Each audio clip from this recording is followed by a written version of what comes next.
तेनालीराम की घोषणा।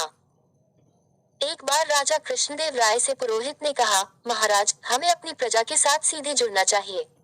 पुरोहित की बात सुनकर सभी दरबारी चौंक पड़े। वे पुरोहित की बात समझ न पाए।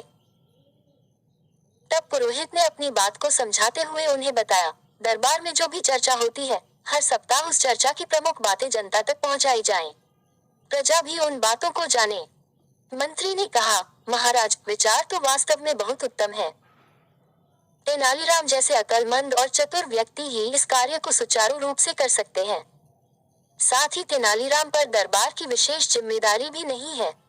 राजा ने मंत्री की बात मान ली और तेनालीराम को यह काम सौंप दिया। तय किया गया, तेनालीराम जनहित और प्रजाहित की सारी बातें, जो राजदरबार में होंगी, लिखित रूप से दरोगा को देंगे। दरोगा नगर के चौराहों पर मुनादी कराकर जनता और प्रजा को उन बातों की सूचनाएं देगा। तेनालीराम सारी बात समझ गया था। वो यह भी समझ गया था कि मंत्री ने उसे जबरदस्ती फंसाया है। तेनालीराम ने भी अपने मन में एक योजना बनाई। सप्ताह के अंत में उसने मुनादी करने के लिए दरोगा को एक पर्चा थमा दिया। दरोगा ने पर्चा मुनादी वाले को पकड़ा कर कहा, जाओ और मुनादी करा दो। मुनादी वाला सीधा चौराहे पर पहुंचा और ढोल पीट पीट कर मुनादी करते हुए बोला, सुनो सुनो, नगर के सारे नागरिकों सुनो। महाराज चाहते हैं कि दरबार में जनहित के लिए जो फैसले किए गए हैं, उन्हें सारे नगरवासी जाने। उन्होंने श्रीमान तेनालीराम को यह कठिन काम सौंपा है। हम उन्हीं की आज्ञा से आपको यह समाचार सुना रहे हैं। ध्यान देकर सुनो।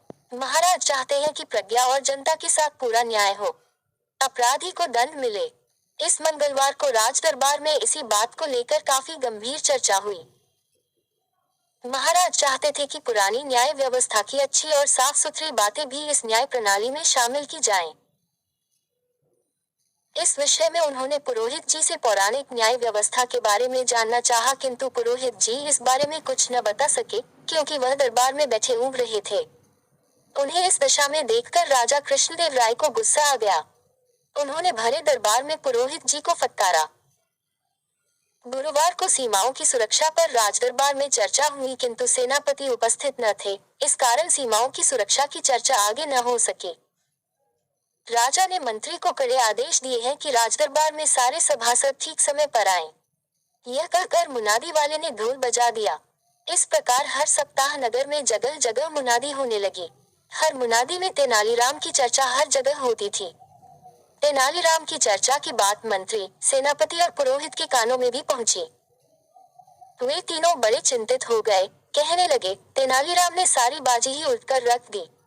जनता समझ रही है कि वह दरबार में सबसे प्रमुख है। वह जानबूझकर हमें बदनाम कर रहा है। दूसरे ही दिन जब राजा दरबार में थे तो मंत्री ने कहा, महाराज, हमारा संविधान कहता है कि राजकाज की समस्त बातें गोपनीय होती हैं। उन बातों को जनता या प्रजा को बताना ठीक नहीं। तभी तेनालीराम बोल पड़ा, बहुत अच्छे मंत्री जी, आपको शायद उस दिन यह बात याद नहीं थी। आपको भी तभी याद आया जब आपके नाम का ढोल पिट गया। यह सुनकर सारे दरबारी हंस पड़े। बेचारे मंत्री जी की शक्ल देखने लायक थी। राजा कृष्णदेव राय भी सारी बात समझ गए। वह मन ही मन तेनालीराम की सराहना कर रहे थे।